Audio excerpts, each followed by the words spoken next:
Olá, hoje a prof está aqui para conversar com vocês um pouquinho mais sobre as frações. Então vamos lá para a hora da aula. O que são frações? Elas são utilizadas para representar partes de um inteiro.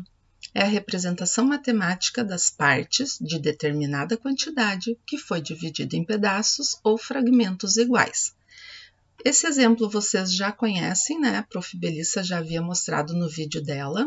Então, nós temos aqui o desenho de uma pizza e ele foi dividido em 8 partes e temos as 8 partes aqui. Então, nós temos aqui as partes em que o inteiro foi dividido, chamado denominador, e as partes que foram consideradas, que estão todas aqui, que é o numerador. Então, nós lemos esta fração aqui, 8/8 ou 1 inteiro. Já aqui neste outro exemplo, por barrinhas ou papel quadriculado, nós temos um inteiro dividido em 5 partes e destas 5 partes, 3 estão consideradas, foram pintadas 3. A gente lê esta fração 3/5. Existem algumas regrinhas para a leitura das frações. Bom, então, aqui nós temos uma tabelinha, né, com a fração, o numerador, que são as partes consideradas, e o denominador, que são as partes pelo qual o nosso inteiro foi dividido. Então, por exemplo, aqui eu tenho 1/2. O meu inteiro foi dividido ao meio, né? Então, metade, meio. Então, se lê 1/2. Já na outra, nós temos aqui 3 no denominador e 2 no numerador. Então, quer dizer que o inteiro foi dividido em 3 partes e foram consideradas 2. Nós vamos ler 2/3. Então, fração dividida em 3, consideradas 2 partes. Na próxima, 3/4. Então, vamos lá. O inteiro foi dividido em 4 pedacinhos, 4 partes, e foram pintadas 3. 7/8. Então, o inteiro foi dividido em 8 partes e foram consideradas 7. 7/8.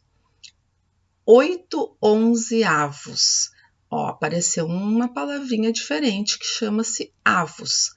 Então, a partir do 10, então 11, 12, 13, 14, a gente sempre vai acrescentar a palavra avos. Nosso inteiro foi dividido em 11 partes e foram consideradas 8. Então, eu vou ler 8/11. No 7/21. O inteiro foi dividido em 21 pedacinhos e eu considerei 7. Então, olha o avos aqui de novo, 7/21. O desenho a prof vai mostrar no próximo slide. Quando o meu inteiro está dividido em 10 partes, né, eu vou ler décimos. Se fosse 20, vigésimos, não, eu vou ler 20avos, tá? É só no décimo, no 100, centésimo, no mil, milésimo. Então, a minha fração, o meu inteiro, né, foi dividido em 10 partes e eu estou considerando 9 delas. Então, eu tenho 9 décimos. Aqui, o meu inteiro foi dividido em 100 partes e eu considerei 9. Eu tenho 9 centésimos. Então, vamos voltar lá para os 7/21, tá? Eu tenho aqui o inteiro dividido em 21 pedacinhos e considerado 7. Aqui, eu tenho o inteiro dividido em 100 partes e considerei 9. Este desenho, né, nos lembra muito o material dourado, a placa de 100, então, o centésimo. As frações, elas podem ser utilizadas em várias situações do nosso dia a dia. Então, a prof trouxe aqui 2 exemplos. O relógio de combustível de um veículo, tanto pode ser de moto, de carro, de caminhão, né? O combustível pode ser gasolina, né? Etanol, diesel, gás, enfim. E nós temos um relógio que marca por um ponteiro o total de combustível que tem lá no tanque. Então, essa tipo reguinha que tem aqui, né? Esses risquinhos, eles nos indicam o tanque cheio, a quantidade de gasolina. Então, aqui é o máximo. Se esse ponteiro está marcando aqui, quer dizer que o tanque está cheio. Toda vez que eu ligo o carro, ele vai se movimentar. Então, por exemplo, se eu já andei, rodei bastante, eu provavelmente, né, o ponteiro vai baixando o nível de combustível do meu veículo, ele vai também caminhando aqui, andando, ó. Então, esses riscos aqui estão dividindo o meu tanque, ó. Quer dizer que aqui ele está cheio, ele foi dividido em 4 partes, ó. Aqui ele está em 1/4 de tanque, aqui 3/4 e aqui indo para o final do combustível. Isso quer dizer que quando o meu ponteiro está indo para cá, pertinho dessa bomba aqui de combustível, quer dizer que está na hora de eu abastecer, senão posso ficar empenhado. Normalmente, hoje, os carros já acendem uma luzinha te indicando, né, que está na hora de abastecer, que está entrando na reserva. Outra situação que nós podemos encontrar as frações são aqui, nas receitas. E essa é a receita lá do livro de matemática, do bolo de laranja. Então, nos ingredientes, muitas vezes a gente encontra um número representado, né, por fração, e aqui a gente está vendo que tem uma fração um pouquinho diferente. Eu tenho aqui na frente um número inteiro, onde a gente lê 2 3/4 de xícara. Então, 2 xícaras e 3/4. 2 xícaras cheias mais 3/4, que daí não são cheias, né? Bom, como é que eu vou medir isso lá na xícara? Como que eu vou colocar para saber que é 3/4? E aqui eu peço 1 colher e 1/2 de fermento. O que é 1 colher e 1/2? Como que eu vou medir isso para fazer minha receita? Vamos lá. Então, o que significa essa 1 colher e 1/2 de chá? Não é chá que eu vou botar lá no bolo, é fermento. Então, eu tenho que pôr 1 colher de fermento mais meia colher.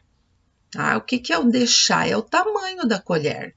Então, existem colheres as pequenas, né, de chá, de café, tem a média, que se diz que é de sobremesa, e tem a maior, que é a de sopa. Então, aqui a gente está falando da colher pequena. Como que eu vou medir 3/4 de uma xícara? Então, é como se eu fosse dividir a xícara em 4 partes iguais e eu vou encher 3 partes dela. Então, lá na receita diz 2 xícaras e 3/4. Então, eu vou colocar 2 cheias e a próxima eu não posso encher tanto. Eu tenho que imaginar que ela está dividida em 4 partes para que eu possa ocupar 3 e colocar na receita. Aqui nós já estamos também entrando num outro assunto quando a gente fala de gramas de quilo. O que são 200 gramas de 1 quilo? Então, será que essas 200 gramas elas podem ser representadas por 1/3, por 1/4 ou por 1/5? Como que eu vou saber isso? Imaginem que eu tenho lá o meu pacote de farinha, né?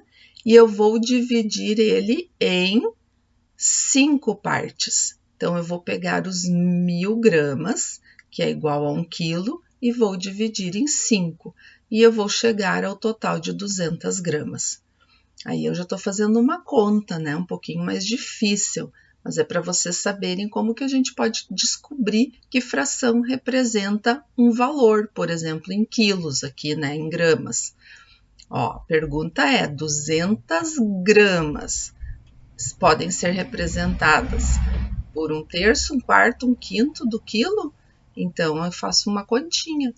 Se eu estou falando de gramas, eu tenho que pensar que 1 quilo é igual a 1000 gramas. Este 1000 eu divido por 5 e eu vou ter aqui 200 gramas. Depois que meu bolo está pronto, meu bolo de laranja, ele vai ser dividido em 10 fatias iguais. E aí a pergunta: que fração indica cada fatia? Como a gente lê essa fração? Então, quando a prof, né, pensou em colocar o bolo aqui, eu não achei um bolo de laranja, mas eu coloquei esse aqui que parece bem delicioso, né? Quando eu falo de dividir em fatias iguais, é o tamanho da fatia. Então, os tamanhos devem ser iguais. E ele está dividido em 10 partes e a fração que indica cada parte é um décimo. Então, aqui eu tenho uma, aqui eu tenho outra. Se eu tirasse 3 fatias daqui, estariam faltando 3. Daí eu poderia perguntar assim, quantas foram consumidas? 3 décimos, porque ele estava dividido em 10. Então, aqui nesse caso, a pergunta é, que fração indica cada fatia? Se está dividido em 10, cada fatia é um décimo. Aqui nós temos também uma atividade que vocês realizaram, onde pede para pintar a fração correspondente. Então, todos são círculos, mas estão divididos em partes diferentes, em quantidades diferentes. No caso, o primeiro está inteiro, então se pede para pintar a fração correspondente, eu tenho aqui um inteiro, vou pintar ele todo.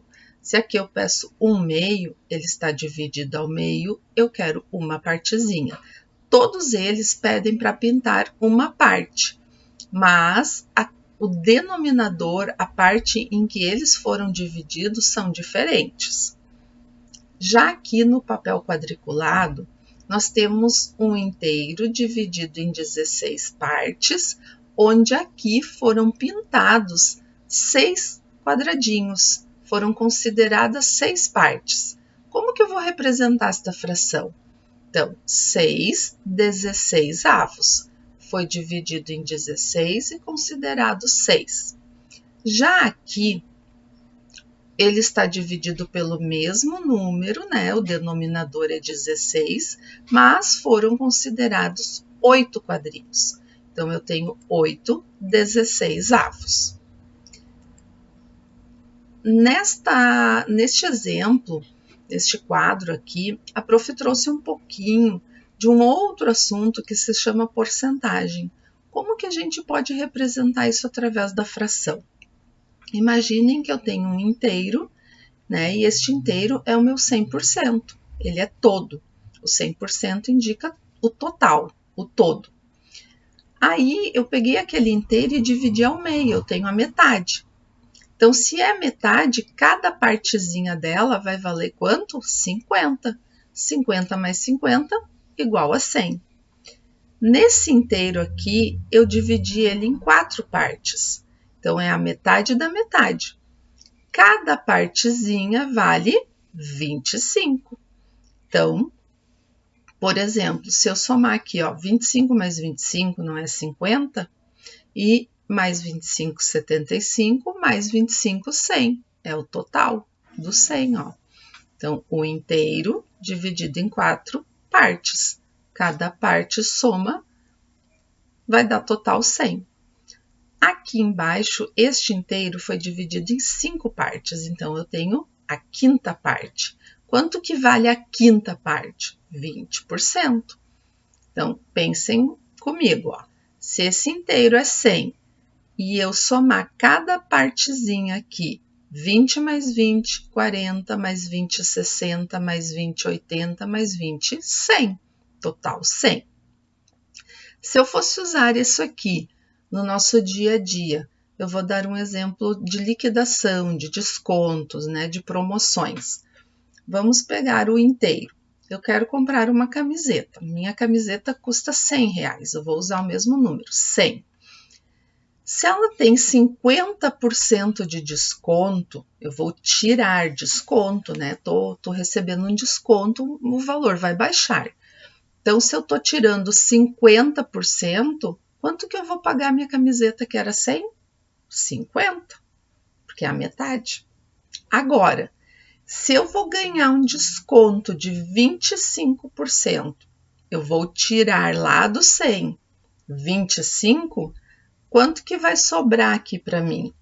25 mais 25, 50, mais 25, 75. Então, o desconto faria com que eu pagasse R$75. Aqui a mesma coisa, lado 100. Se eu tirar 20% do valor total, eu vou pagar 80. 20 mais 20, 40, mais 20, 60, mais 20, 80. Eu tirei 20% de desconto. Então, esse é só um exemplo. Esse também é um assunto para uma outra aula, né, que a gente pode trabalhar. Aqui eu tenho um desafio para vocês. Observem bem o quebra-cabeça. Observem em quantas partes ele foi dividido. E agora fiquem atentos em quantas peças estão faltando para terminar este quebra-cabeça. A pergunta é: que fração representa a parte não montada? Quantas peças vocês lembram que falta para completar o quebra-cabeça? Se você respondeu que a fração que representa a parte não montada é de 3/9, então lembra, dividido em 9 pedacinhos, faltando 3 partes, você está de parabéns. Você acertou a resposta. Por hoje, então, é essa a explicação que a prof tem para vocês. Esta foi a hora da aula de hoje. Fiquem bem e até a próxima aula.